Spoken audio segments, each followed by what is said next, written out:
Welcome back, everyone, to the Geeks, Geezers, and Googlization Show, the home of Googlization Nation, where we talk with HR and business thought leaders about the crazy shift going on all around us and explore the disruptive convergence of technology, business, and people. Here are your hosts, Ira Wolfe and Jason Cochran.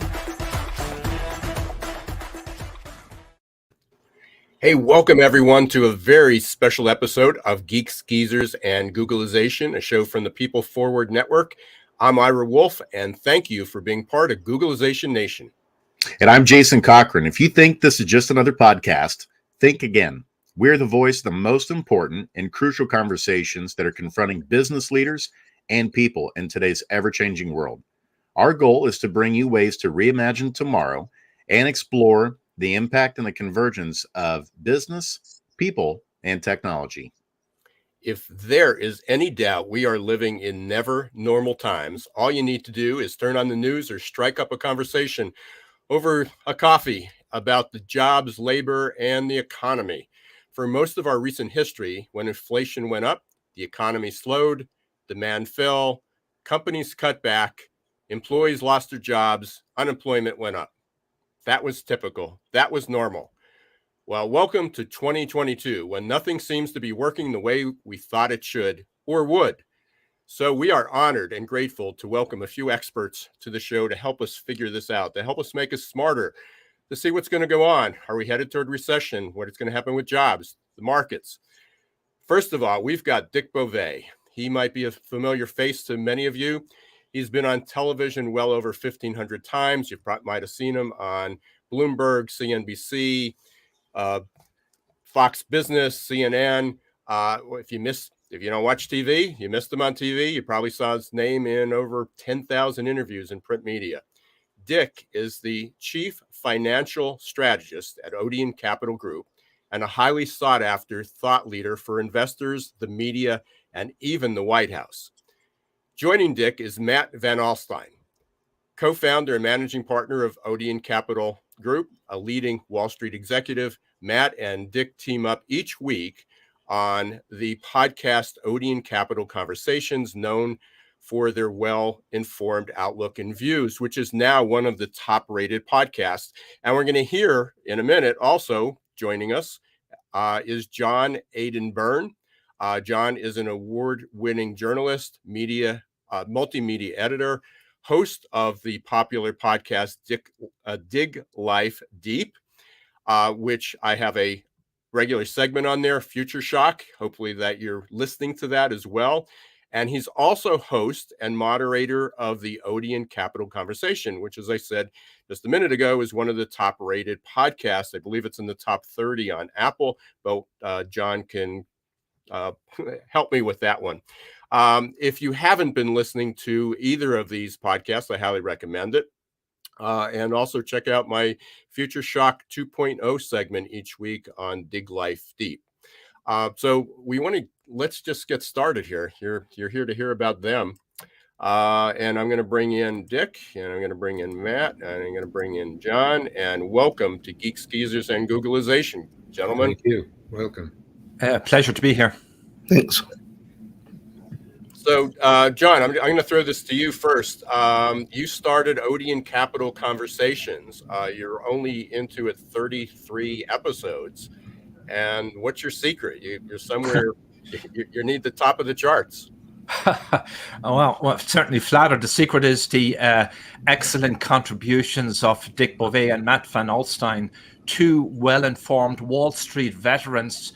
Dick has covered the banking industry for decades. As you said, he's been quoted in media multiple times, and Mat has a really well-informed view. We pick out the right topics each week that we're specializing in: interest rates, monetary policy, jobs, banks. We even covered student loans recently, and in the latest episode, a bit of a teaser here, we look at Goldman Sachs, why workers have been asked to return to work. So a lot of different reasons, but we're delighted to bring it to our audience. And it's wonderful to be here. So you already you threw the one boulder into the pond, John. So we want to get the opinion on what's going on at Goldman Sachs. I mean, I've brought this up several times. The trend is certainly moving to hybrid work. We've got a lot of our audience is our business leaders, HR leaders, speaking at a lot of conferences. The issue of bringing people back to work or developing a hybrid workplace, a remote workplace, an everywhere workplace, as we call it. And yet the two leading CEOs, Jamie Dimon and Elon Musk, who's in the news all the time. They're saying everybody has to come back to work or you're fired. So, Dick, you have some insights into what's going on, and I guess we can ask you if it's going to work and where you think the everywhere workplace is headed. Well, I think that the basic problem that you're seeing with Goldman Sachs and JP Morgan, I don't know Elon Musk's situation at all, but is that business is really lousy. In other words, if you take a look at what's been happening in the investment banking industry over the last few months, the declines have been, startling. They're so huge. In other words, things like, equity offerings are off 75%. This past couple of months on a year-over-year basis. Mergers and acquisitions are down 75%. High yield, offerings are down 81%. So what these companies are experiencing is a tremendous decline in their business, and they have decided, I think very correctly, that the best way to stimulate, this business again is you got to get everybody back to the office. You've got to get them working together. You've got to get them on the phone. You've got to be supervising their activity. You've got to be watching what they're doing, who they're going with in terms of meeting with clients, in the evening or what have you. So I think that Goldman Sachs, I hesitate to use the word frightened, but I think that they're very frightened by what they're seeing in the market right now, because the expectation is that the Federal Reserve will make it even tighter, make the business even tougher. So they've got to get their people back, and they've got to get them going, and that's the reason for bringing these people back into the office. I just want to put a reminder out for anyone who's listening. If you have a question for Dick or Matt or John, please, you can enter them into the comments. We can follow those. So if you're watching on YouTube or watching on LinkedIn, put them in the comments, and we'll try to get them. If not, we'll make sure Dick and Matt get them afterwards and can respond to them. So Dick, we've got mostly, and Matt, both of you, I want to hear from you. Most of our audience is HR, human resource, consultants, coaches, and as well as business leaders of small, medium-sized businesses. And I'm sure we may have a few larger people representing larger enterprises. How does this impact this? Where's it going? Are Morgan Stanley, or JP Morgan and Tesla, are they the exceptions? How do you see remote work, hybrid work, affecting the labor markets down the road? Well, I actually think that people will be coming back to the office in most instances, because I think the nature of employment is about to change. By that, I mean, we've come through a cycle in which consumerism, technology, has allowed people to work away from the office. Just the remarkable things like Zoom, et cetera, have allowed them to communicate with each other pretty effectively. However, I think what we're seeing in terms of the decline in the market, the weakness in the economy, is basically a shifting in the nature of the U.S. economy, and basically, I think in other countries also, away from consumerism, planned obsolescence in business, toward more basic businesses. I think we're going back to manufacturing. I think we're going to go into natural resource development, despite the pollution issues related there. I think the defense industry is going to be significantly bolstered. And I think banking is going to be necessary to fund the growth in those sectors. So I think the nature of the jobs in the businesses that I mentioned require being in place in the unit, in the office or in the factory or what have you, as opposed to be working, at home or someplace, away from the office. And by the way, to show you I'm somewhat of a hypocrite, I work from home.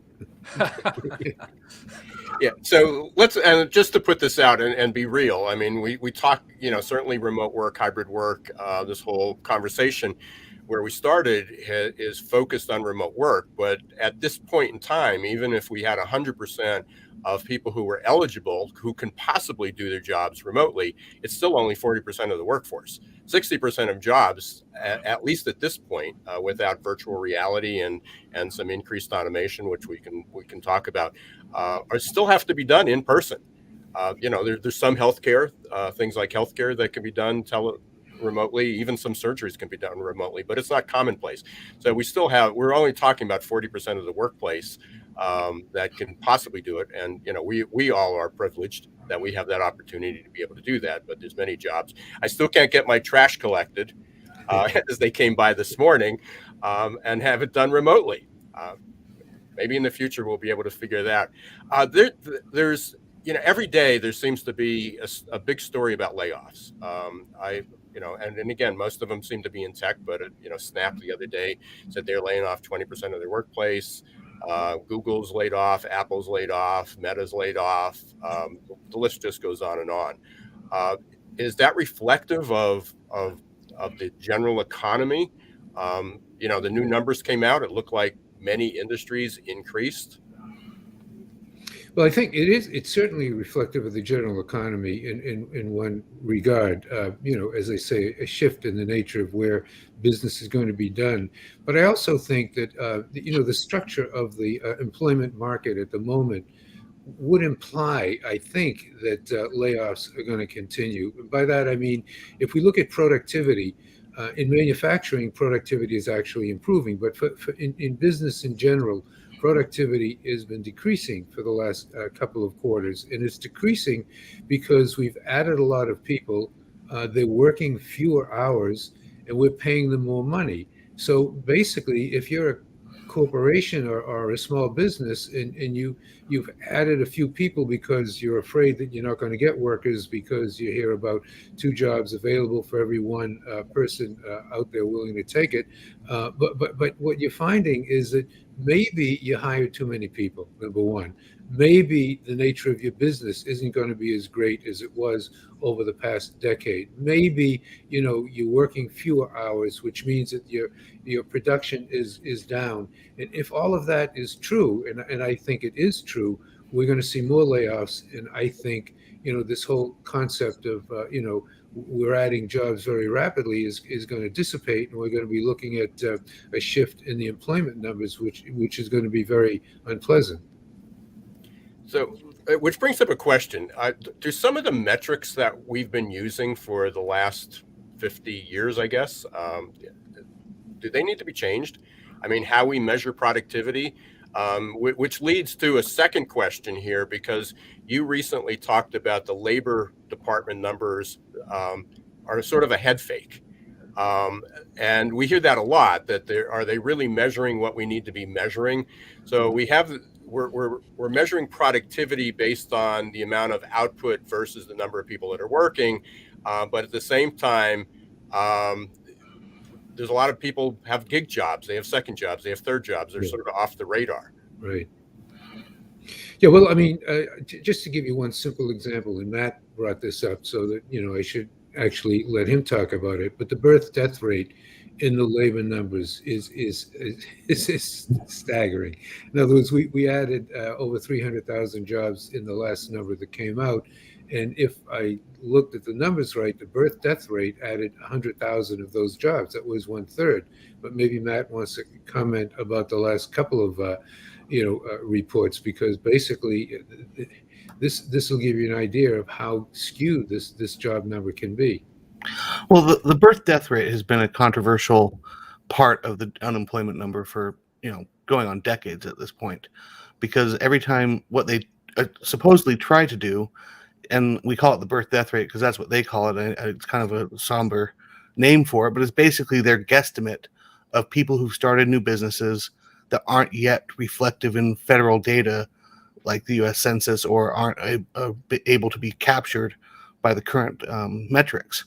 The problem with it is every year they go back 12 months later and revise what the birth death rate was, and consistently going back decades, the birth death rate overstates employment. And so it's a problem. That said, and to answer your question of do we need to change the metrics, there's two issues. One is is the metric consistent? Because what you're really measuring is, change. As long as you're using a consistent metric and it's capturing the directional change, then directionally it's probably going to be right, even though maybe mathematically it's not, perfectly accurate. As long as it's consistent and they're honoring the statistics that they're using, so month to month you're getting, you're able to do a comparison from prior periods. The second part is comparing yourself to other countries and other regions that have different types of statistics, and then you're trying to compare, how is America's GDP versus like China's GDP. Well, it's really hard to tell because they have a completely different calculation. They use real estate in a different way that we don't. They use projections in a way that we don't. So it's country to country, when you don't have consistent numbers, it's really hard to compare. But in terms of measuring the U.S. economy, the before and after, as long as it's consistent, I'm pretty sure that that's the measurement that Wall Street wants to look at and take care of. The real problem with the birth death rate versus, because you have two different agencies that measure the unemployment number, the job gains, which is produced by the BLS, and then you have the unemployment rate, which is part of the census data. And lots of times when they're not consistent, like they haven't been the last couple of months, it sure looks like the job numbers are weakening, even though we have strong headline BLS numbers. And so this is when it gets confusing because, we have a very low unemployment rate, but it sure looks and appears like the job market softening if you look at the census data instead of looking at the BLS data.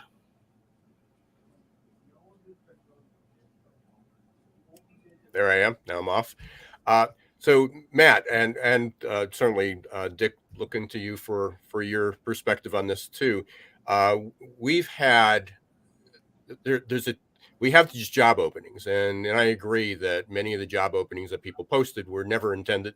It's almost they never intended to be filled. People just create these jobs, and if we grow, we're going to fill them if we can find the people, and it continues. And so a lot of those are fake.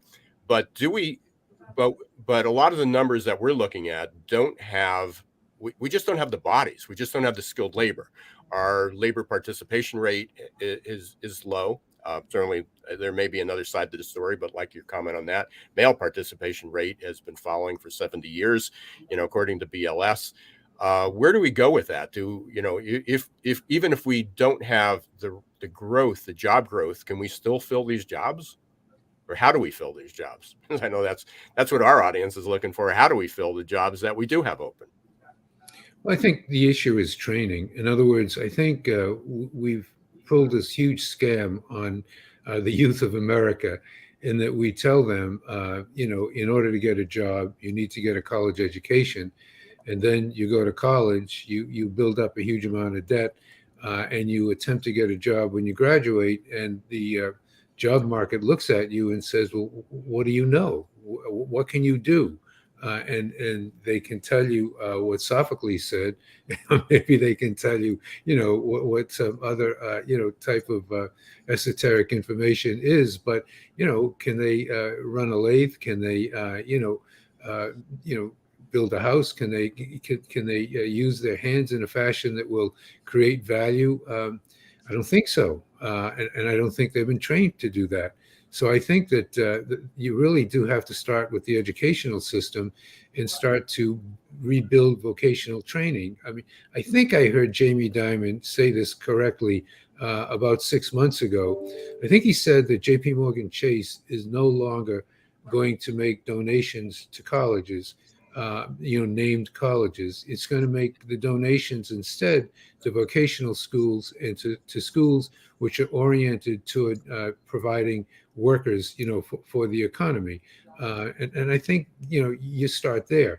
I think the second point is that if you're an employer and you feel a need for people, you have to train them.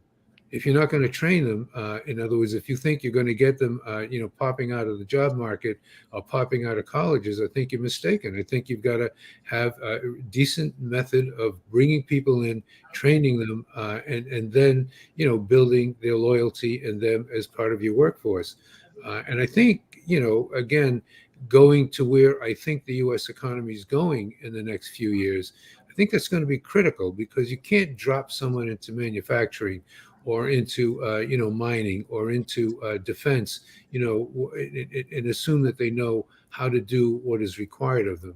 So again, I long-winded answer to the question. I think the college system has got to be revised dramatically. I think it's failed American youth, and it's failing our economic system.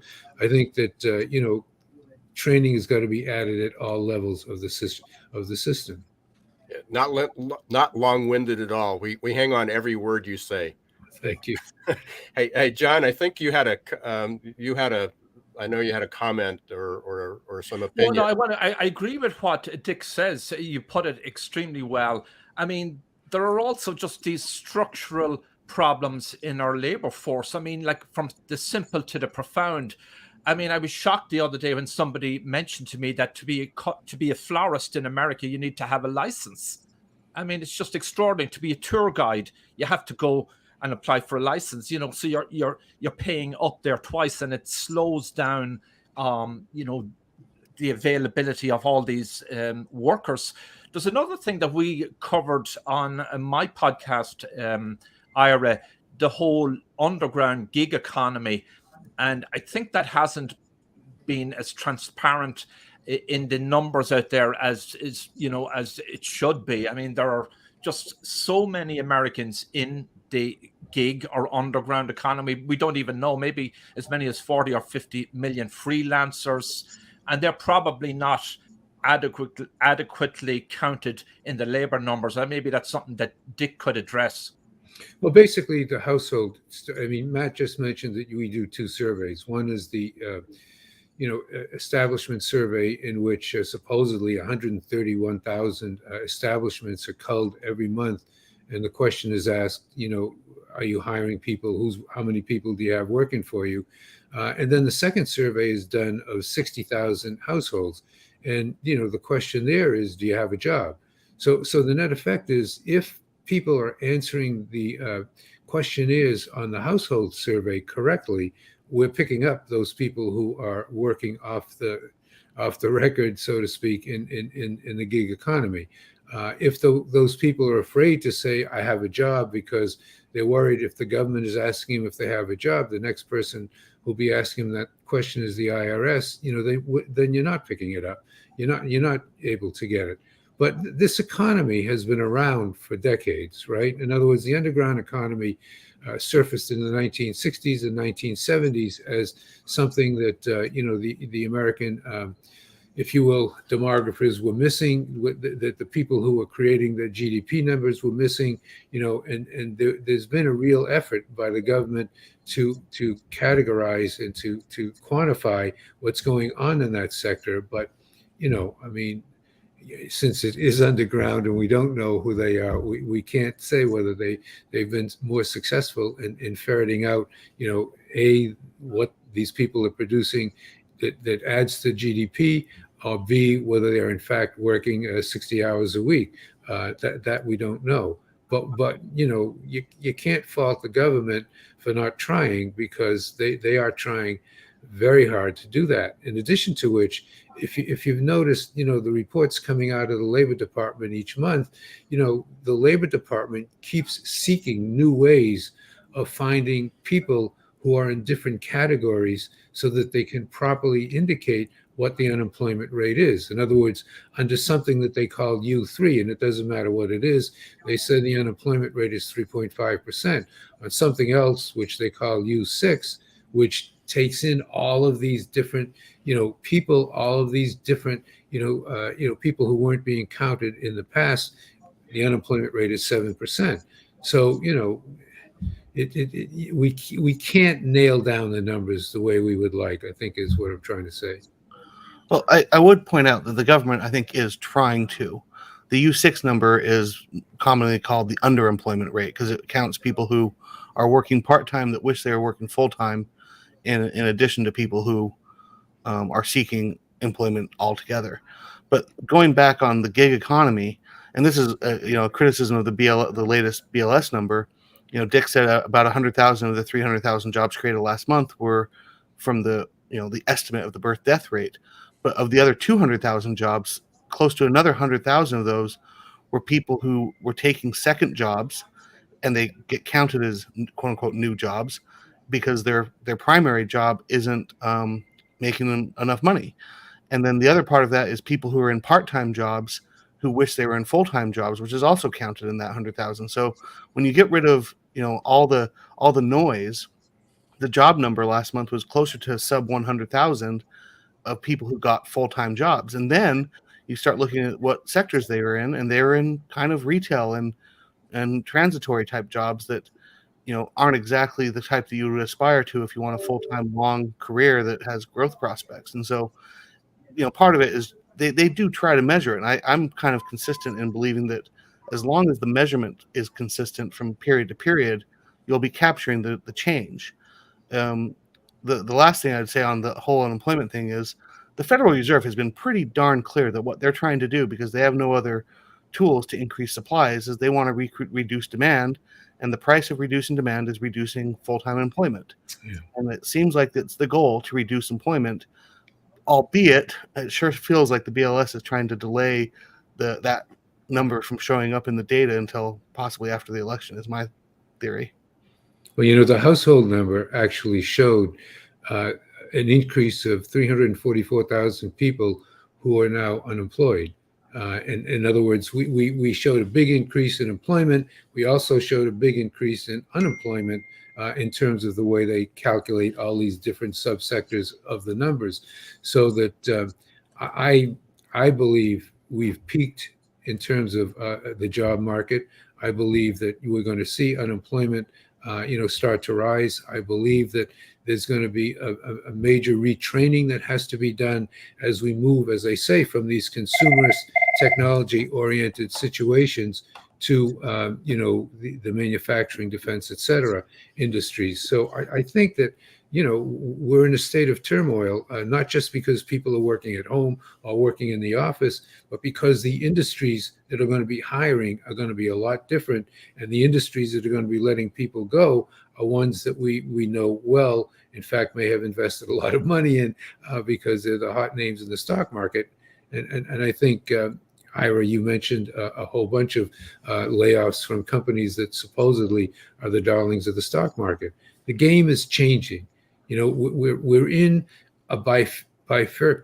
a separated economy where we've created, as a result of this war in Ukraine, we've created two segments of the world economy, and we have gone away. If you don't object, in 1990, when the Soviet Union fell apart and free trade opened up, and there was free flow of money, free flow of people, free flow of goods, what you saw was, a shifting in where, if you will, manufacturing was going to be done, where raw materials would come from. Well, that's now gone. It's gone. We're not going to rely on Asia for the manufactured goods that we use. We are not going to rely on China for rare earths or for the chemicals that go into the drugs that we take. We are going to start doing that stuff here. And that means a different type of job, a different type of industry, a different type of opportunity. And it means where the game is now ending. And I think, therefore, if you're in the human resources business, you're well aware of the fact that you're not getting demands for more people if you're in these industries which I say are going to be phased down, and you are getting huge demands for people if you're in the industries which are attempting to grow as fast as they can. You're on mute, Jason. Richard, you kind of touched on it. You alluded to it. How much of what we're going through right now is maybe just part of the growth curve of innovation, that we're going through a period of trying to adjust to all of this change in terms of even generational changes, in terms of what millennials and Gen Zs think in terms of work and how it fits in their life and what types of work they want to do, along with are certain companies starting to think through AI and automation and things like that. How much do you see maybe part of this being part of the growth curve, that the economy really is going to change and this isn't just a blip on the radar, but maybe we're entering a new world of normal in terms of how we think about the economy? Yeah, I think we are, Jason. I think that, basically what we are doing right now is we're in this adjustment, right? The adjustment is that the Federal Reserve has got to kill inflation, which means that they're going to, as Matt said, they're going to increase unemployment. They're going to slow down the economy. And therefore, people are reacting to the adjustment. What they should be doing is exactly what you said. They should be thinking about what will the structure of the new economy in the United States be, and how can I benefit or participate in what that new structure is? And I think that, if we're going to succeed in manufacturing, it has got to be because we have used technology effectively, robotics, to lower the cost of producing goods so that these goods can be sold globally at very effective competitive prices. And that's going to be an area of tremendous opportunity. I mean, the jobs number last month showed it again, that's where the new jobs are coming from. That's where a lot of the new jobs are coming from. And also, the jobs numbers are showing that there is a demand for people in manufacturing. There is the government employment numbers didn't go up, but they're going to go up, because defense needs are going to go up enormously. We're still having this huge battle over fossil fuels because, the green people believe, that they're not colored green, but the Greens believe that basically we can fulfill the energy needs of a growing economy with windmills and solar and lithium batteries and storage. But the fact is we can't. We've got to have fossil fuels. And in order to effectively use fossil fuels, we've got to use technology to make the carbon dioxide not as bad as it is in terms of affecting the planet. So, we're on the verge of an area of great opportunity, of great, growth in terms of where the jobs are coming from, of where the economy can grow. And unfortunately, we're just stuck in the mud at the moment, because we've got to, cleanse ourselves of the mistakes that were made, with too much money supply, lower cost of funding, too much money poured into obsolescence. We're going to get through this period, and it's just going to be fabulous where we're going to go after this. Following up on that, we spoke about this on our latest episode of Odeon Capital Conversations, episode 33, Robotics, IT. And anecdotally, we were just sharing notes about how in the past few months it seems as if the grocery retail sector has been accelerating the introduction of self-service checkout and robotics technology. We don't have hard numbers on it, but that would seem to be the case. And on that same point, with the right balance, technology can enhance productivity clearly. Dick has a lot of data on this, how the number of banks branches, the physical brick and mortar branches, have been in decline throughout America. And yet employment overall, headcount in the banking sector has been at a record high recently. And a lot of those jobs are well-paid middle-class IT jobs. So done right and with the right balance, technology can be a huge productivity enhancer. We don't want to be Luddites, and the proper balance, we could move in the right direction. Yeah, I mean, we need technology. We need technology to lower the cost of manufacturing. We need technology to clean the emissions that fossil fuel creates. We need technology perhaps more now than ever. And we have it. We have the ability to do these things because, as I say, the economy is going to be going in this new direction, and we need technology to facilitate that move and to make it most effective. So we are, I want to be cautious of everybody's time here. I know we all got busy schedules, including everybody who's listening. I want to, there's a couple elephants in the room that we need to address. And one is, I know, on top of mind, and especially with I just read the Fed's thinking of another 0.75 increase. As you noted, that's a way to bring inflation under control, get the economy okay. It's going to increase employment. Two questions. One is, our GDP, at least currently, seems to be detached from employment, at least from looking at the numbers. In the past 70 years, we've had 12 recessions, I think, and in each case, unemployment usually went up to 6%. But some of the economists, some of the things I've been reading, say the highest it's going to go up is maybe 4.6, 4.7%. Matt, Dick, do you agree with that? Do you although we agree unemployment is going to go up, is going to go up where it historically was? And then, obvious question out there: are we headed toward? Are we officially going to be in a recession? Beyond the 2 quarters, because I know there's some controversy with that. So, I mean, I think it's hard to argue that the Fed is not done. They're going to continue to increase interest rates. They're going to continue to liquidate their balance sheet if you believe them, and that we're looking probably at a sustained level of unemployment if they're successful in getting inflation down via the tools they have. I think the hedge to that would be if for some reason supply comes back online and the world gets better, and you could see inflation drop naturally, they might reverse course quickly and luck themselves into a soft landing. But I don't know where anyone's coming up with these estimates saying that there's going to be 4.7% unemployment. Like, it's asinine to if you're that good at predicting things, you should be doing something else with your time because you become very, very rich.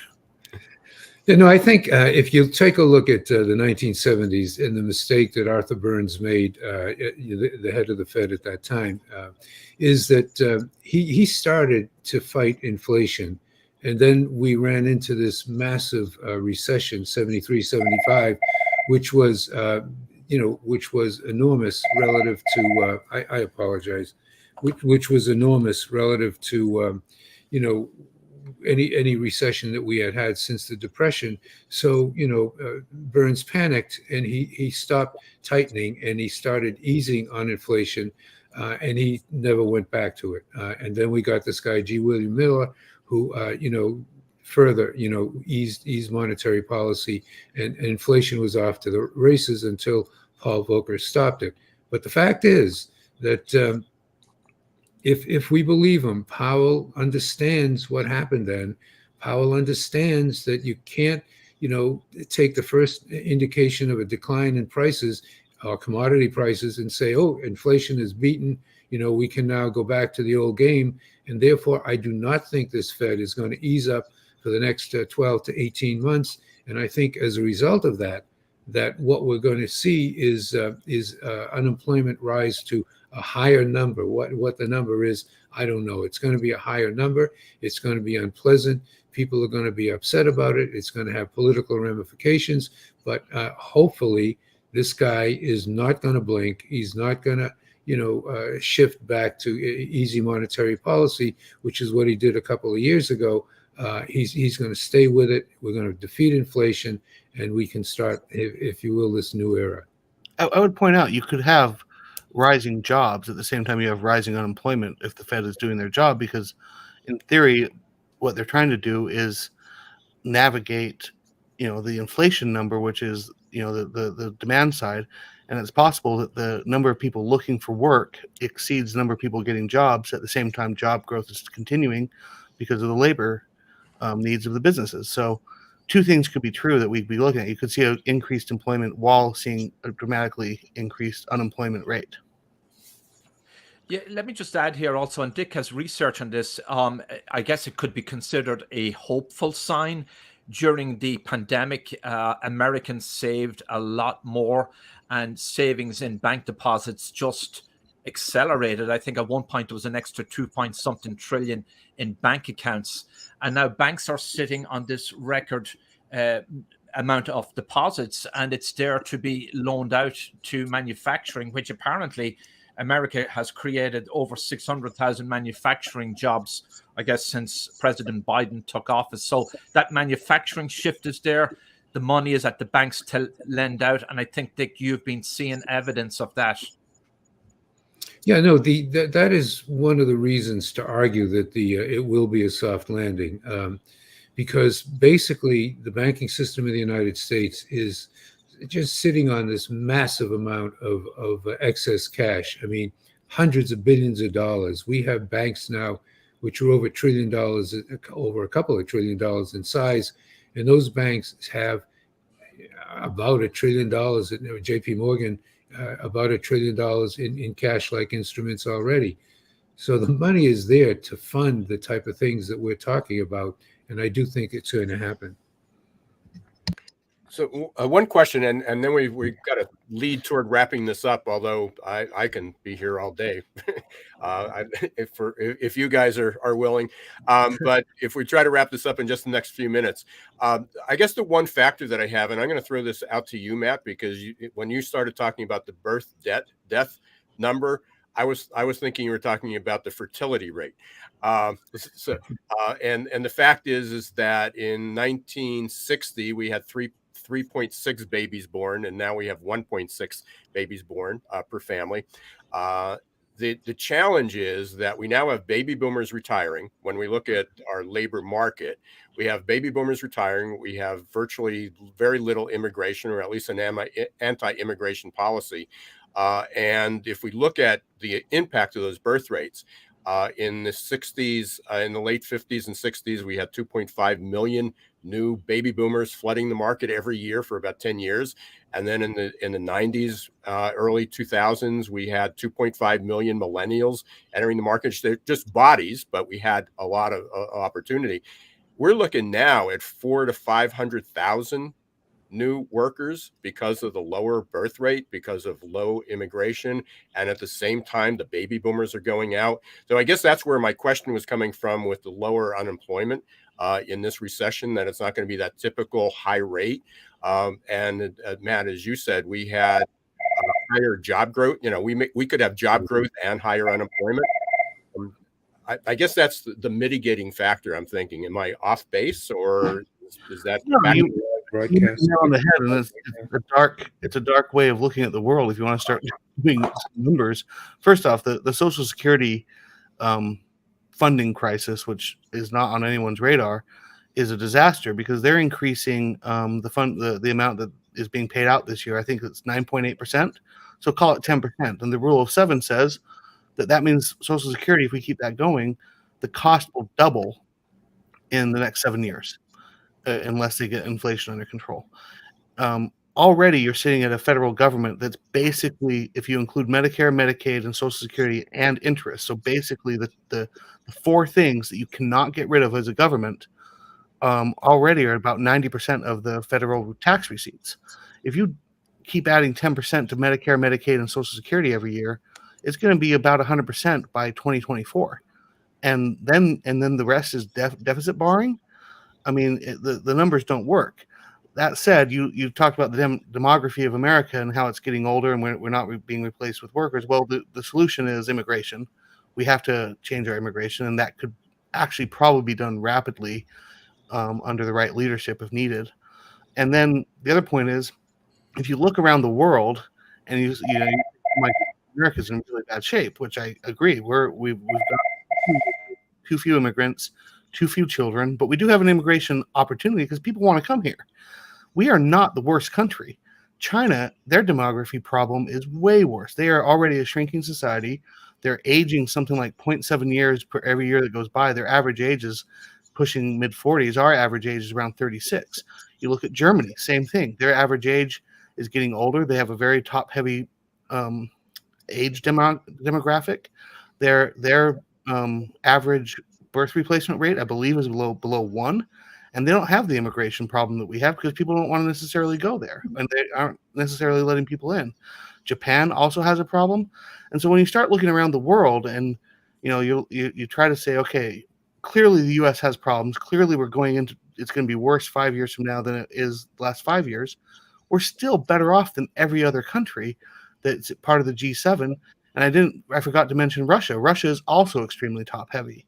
And, if you're trying to get into the head of Vladimir Putin, and no one's ever said it, but it sure seems like part of the motivation for going into Ukraine is full of young people. And maybe they're trying to solve a demographic problem there as well. But yeah, there's a lot of problems, and it takes serious leaders, and we don't have serious leaders right now, and we don't seem to have serious leaders on the horizon. It's a very vexing and frustrating problem if you want to be a believer in the United States. That said, we're better than everyone else, so if you're going to bet your money, you're going to bet on America.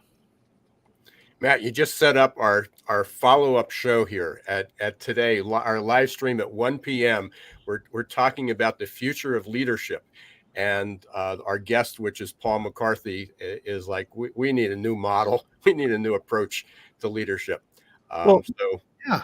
I mean, by the way, who wants to go become part of the leadership? I mean, look at what the political process does to you as a person. You have to be really thick-skinned and basically emotionally strong to avoid the attacks and have the competence to do it. And then when you get there, you have to kind of herd cats to get any bill that would make any difference across the finish line. It's a really frustrating as a voter. It's tough. And Dick, you're an incredibly busy man. I don't know if that was the White House trying to call you and get some advice after listening to our show, but I know we've got influence, and John and I both have top-rated podcasts, and Jason, but we really appreciate you being here. We always close our show with one thing, and I know there's a billion more topics, literally, that we can bring up. But we always like to go around and ask our guests, is there one thing that we should have asked you that we didn't? So, Dick, I'm going to come to you first. Is there something we should have asked you but didn't? Well, I think the only thing that we could have talked about that I'm very interested in right now is the shrinking of the Federal Reserve balance sheet, because I don't think raising interest rates really kill inflation. You've got to destroy liquidity in order to destroy demand, and therefore we really have to take a very close look at what the Fed is doing with its balance sheet, because that's the key to whether we're going to get rid of this inflation or not, in my view. Well, and you have an open invitation. Anytime you want to come back and talk about that, you can do that, or you can go up to Odeon Capital Conversations and catch that, because I know John and Dick and Matt will be talking about that every week. Matt, what's your what did we not ask that we should have? I think the biggest source of inflation going forward is going to be the cost of energy and the cost of increasing energy, or if we're going to live with rolling blackouts, rolling brownouts, because we're converting to a greener energy supplies while not necessarily keeping up the fossil fuels, which is the ones that are efficient. It's gonna be a source of inflation globally and in the United States, because it seems like there's a collective mindset in the West that as we want to go green, we don't want the price we're willing to pay is lack of consistent energy, lack of consistent pricing. And so I think that's something that we should be looking at a lot. And obviously that's playing into the European and Ukrainian situation heavily, but it's also playing into the ability to manufacture in California and Texas. And I think that's an interesting topic that people aren't really keeping their eyes on, especially if we're all supposed to buy electric cars and power them from this basically inefficient grid that doesn't have that much demand right now for electric cars. And that's another topic we'll have you back for. So I appreciate that, John. Well, I think we've covered the gamut here. We could have looked at maybe currency instability, which Dick and Matt have talked about and we've discussed on Odeon Capital Conversations frequently. And on that, the euro and dollar are on par now. The euro has plunged with all the deteriorating conditions in Europe and interest rates on the rise, which, to Matt's point, it's now much more attractive for a European immigrant from Ireland or Europe, mainland Europe, to come to America. They're getting a premium on the dollar, so $1 equals €1. I mean, compared to a year ago, that's just an extraordinary deal. So, if there are enough workers over there, I say bring them here to America. Excellent. And for those who are interested in listening to Odeon Capital Conversations, Apple, Spotify, Amazon, all your favorite podcasts, if you have a question that you want to address to them, you can send it. You can see it scrolling at the bottom of the screen. But for those that are listening, podcast@OdeonCap.com. If you're interested in going to learning a little bit more about Odeon Capital Group, go to OdeonCap.com. what's the easiest way? Is that the easiest way to get in touch with either you, Matt, or Dick? Yes. Yeah, just go up to the website. Uh-huh. Yeah, excellent. We really appreciate you being here today.